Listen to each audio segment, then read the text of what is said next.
Hi, Amanda. As the host at my daughter's wedding, you have to make sure you don't make any mistakes and follow my script. If anything goes wrong, it'll bring shame upon me. Hello, Cynthia. I already told you the other day, but I plan to skip her wedding. I'm not good at speaking in front of lots of people, and I thought Kari wanted her best friend to be the host. You're my daughter-in-law. Don't complain and just do as I say. I want to create my ideal wedding and you're gonna help me make it happen. But Kari said as long as Travis enjoys it, she won't have any particular preferences. Don't you want to make your sister-in-law's wedding a success? I do, but now I'm in the last month of pregnancy, so I want to avoid any risks. The wedding venue is a bit far from my hospital and some people may get drunk. You know? This is my first time giving birth, so I'm very nervous. Plus, I don't want to cause any trouble at her wedding. It's not good for the baby if you get too nervous. As a woman who has experienced childbirth twice, I'll give you some advice. In order to give birth to a healthy baby, you need to exercise. Coming to the wedding would be the perfect opportunity for you to get good exercise. I'll have you by my side as my servant to entertain the guests, so come, okay? I knew you were trying to use me like your servant. You're my daughter-in-law, so I have the right to use you as I please. I thought I helped you enough already with the preparation. I even helped you pay for the wedding. Can't you at least give me a break for the last month? Don't be lazy.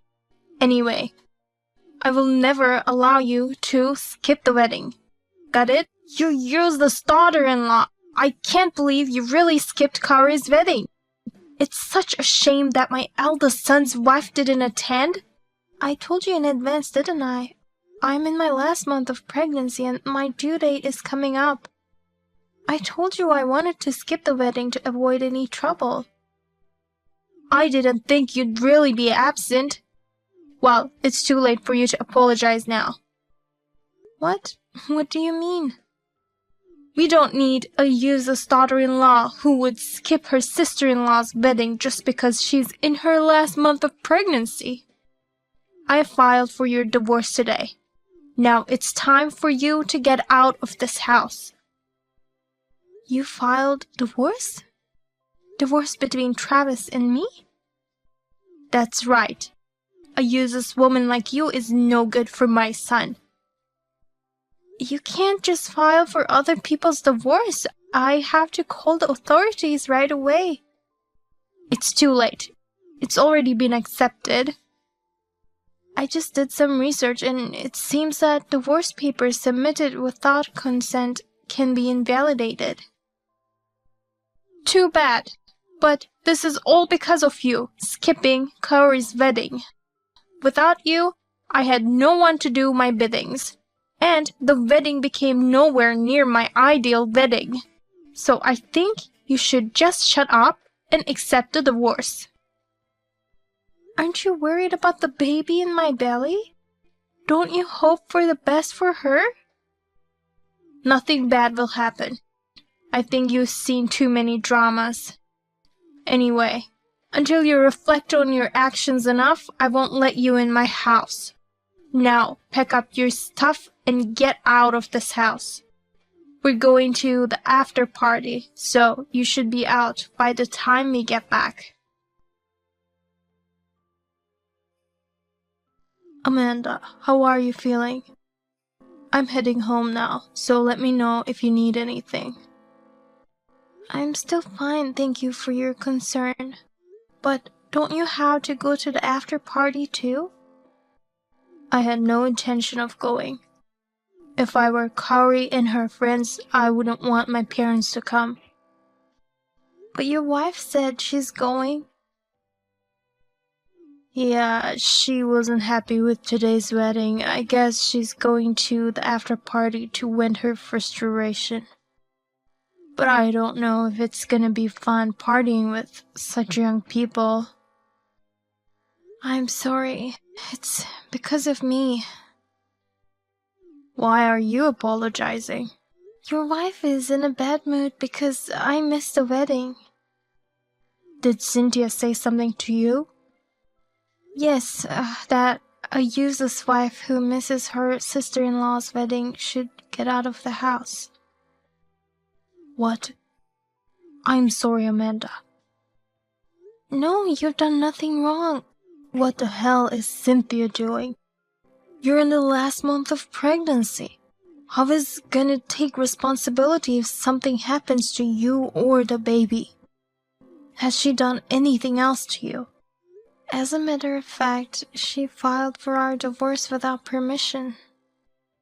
No way.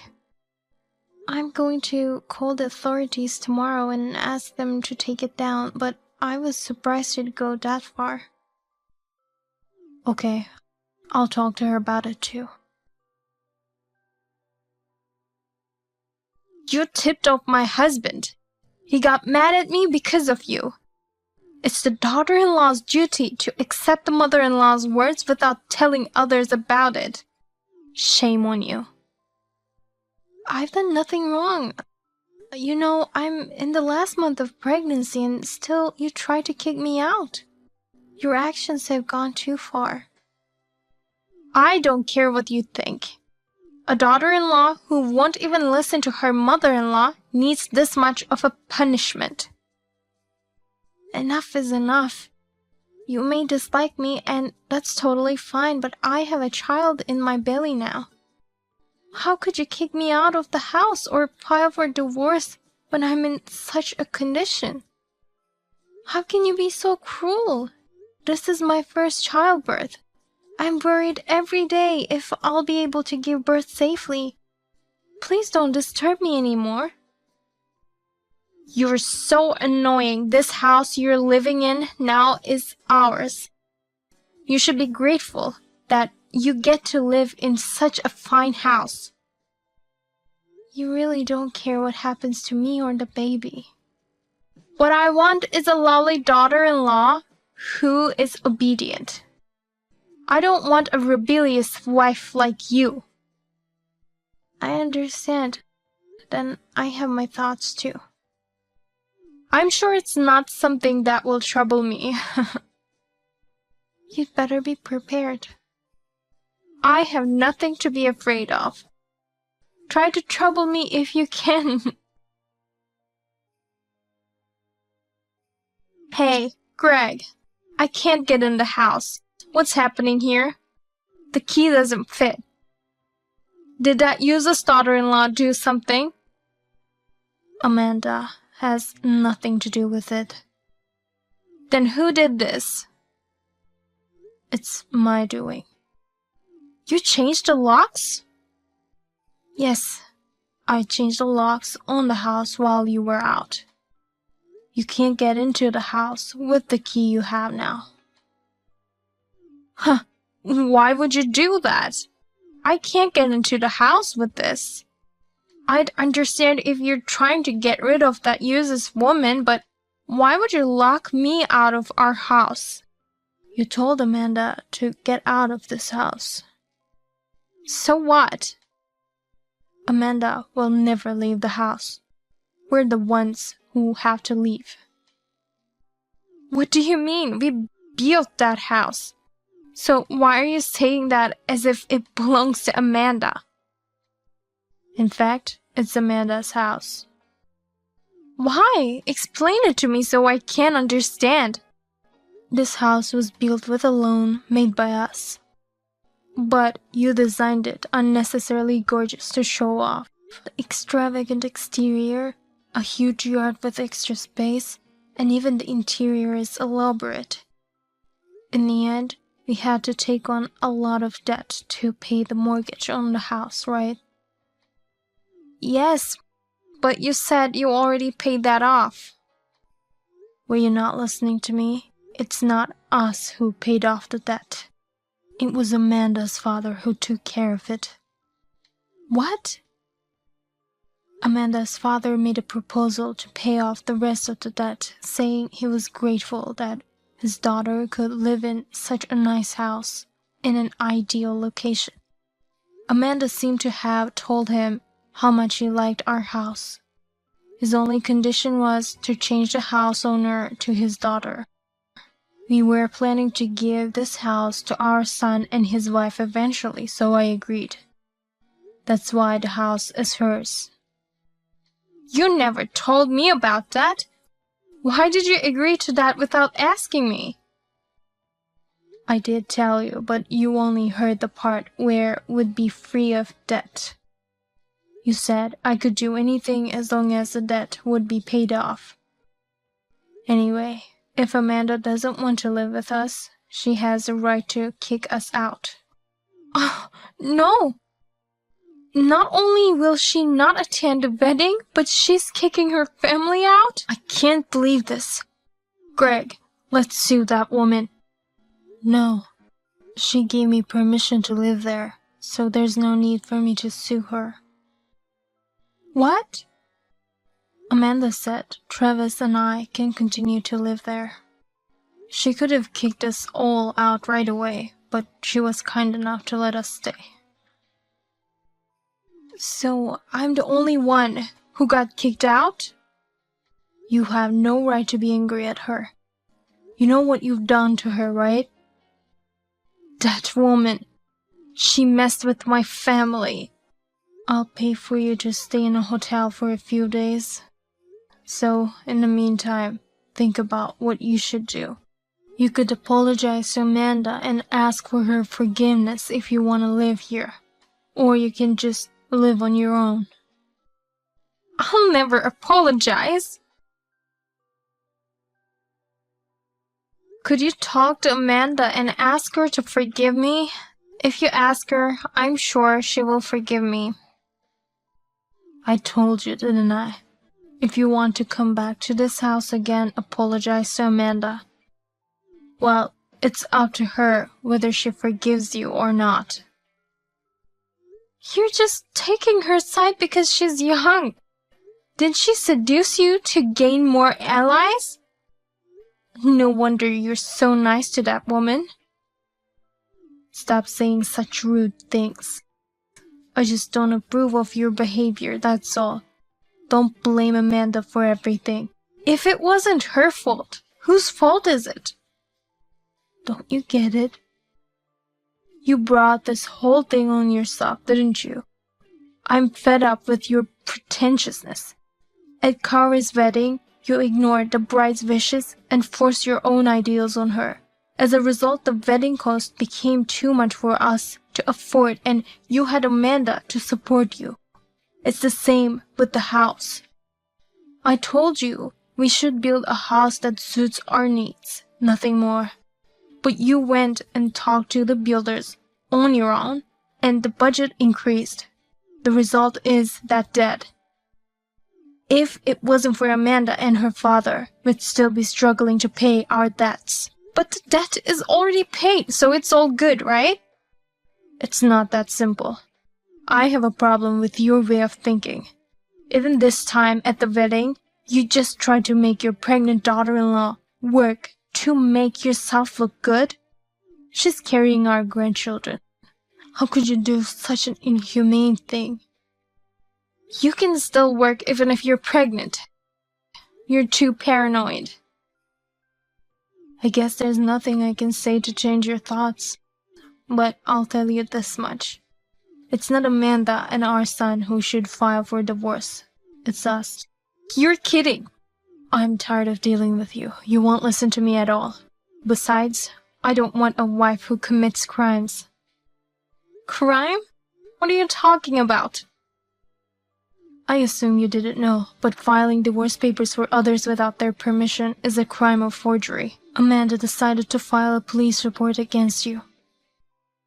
I'm her family, and yet how can she do that? Doesn't she have a human heart? Besides, if we get divorced, she'll cut ties with you and you won't be her family anymore. So no problem about that. Well, then I'll call you when I have the divorce papers ready. In the meantime, you just sit tight and stay at that hotel. I didn't commit any crime. Listen, Greg. Hey! This is all your fault. If you only hadn't missed the wedding, none of this would have happened. Then I wouldn't have been dumped by Greg. I told you I have my way of doing things. You should have cared more about others than your pride. You're overreacting about being in the last month of pregnancy. There's no problem just walking around the wedding venue. Stop imposing your values on me. It's not like you don't know how my own mother died. What was it that happened to your mother? You forgot? I'll remind you then. It happened when she was pregnant with my sister. She died in the last month of her pregnancy due to premature separation of the normally planted placenta. Her mother-in-law was always bullying her. I don't know if it was stress or overwork that caused it, but in the end, neither my sister nor my mother survived. Seeing my mother pass away like that, I was terrified of this last month of pregnancy. That's why I wanted to take it easy and rest. And yet, in order for you to look good with minimal effort, you try to put me and my baby at risk. You don't even feel ashamed of your stupid actions. I don't want to live with such a person any longer. If you had such a reason, you should have told me. You just tried to skip the wedding without any explanation, so that's why I was troubled. I did tell you that I wanted to skip the wedding in order to avoid risks, but you wouldn't take things seriously. Well, now I understand what kind of person you are. You only care about yourself. Stop saying rude things to me. Don't be puffed up just because you have Greg on your side. You're just a normal girl with a wealthy father, that's all. I wonder who it was that you asked for financial aid for Kaori's wedding. You? Oh, by the way, if you get a divorce, I'll cut ties with you, and we will no longer be family. Then I will charge you for all the money I've sent you in the past. What? Not only Kaori's wedding expenses, but also half of the debt my father paid. I'm going to ask you to take responsibility for that. There's no way I can pay for that. You're asking me to get a job at this age? If you don't have the money, then you'll have to get a job and work. Both expenses were just paid temporarily by me and my father. But you signed a contract saying you'd have to pay it back if you didn't meet the conditions. Greg is the one who was negotiating, so you should charge him instead of me. As for the wedding cost, you should charge Kaori since it was her wedding. No, the contract has your name and signature. It's only right to charge you for them. You may have not read it thoroughly, but both my father's contract and mine says you'll have to pay back the money if I ever cut ties with you. Oh, no. What should I do? There's no way I can pay that much money. If you work like crazy, I'm sure you'll be able to manage. My life from now on will be only to pay off my debts. That's what you get for putting your pride first. Please, Amanda, help me. I've tried to compromise enough, but it was you who rejected me. Oh, no. We don't need a person with no common sense in our family. I'll pay for the wedding expenses, so please don't charge me for the debt. Please, Amanda. I got text from your wife a while ago. I told her what we were planning to do. I knew she'd contact you. I'm sorry to trouble you to the end. Not at all. I knew I had Travis and you on my side, so I was able to muster up the courage. I even feel a little better now that I've had a chance to vent all my anger. And actually, I reflected a bit on my own actions. There's nothing for you to reflect on, is there, Amanda? I just thought maybe I was being a little too cautious. I mean, it's my first baby, and I have some trauma with my mother's death. But I have to be more confident about giving birth, or else my baby will be worried, thinking I'm an unreliable mother. I think you will be a good mother. You've been putting so much thought into your child even before the baby is born. Thank you, Greg. I'm sure you'll be a great grandpa for the baby too. After my in-laws divorced, she asked me for an out-of-court settlement. I decided to accept the settlement on the advice of my lawyer, but her debts increased even more. And yet, I hear she's still unemployed. She was recently seen hanging around a consumer loan office, so I hope she just decides to get a job instead of drowning into further debts. As for myself, my delivery went off with no problems. When the contractions came, I thought of my mother and became anxious. But the moment I saw the baby's face, everything blew away. I feel like I finally overcame years of trauma. Recently, my husband and I have been discussing when to have our second child.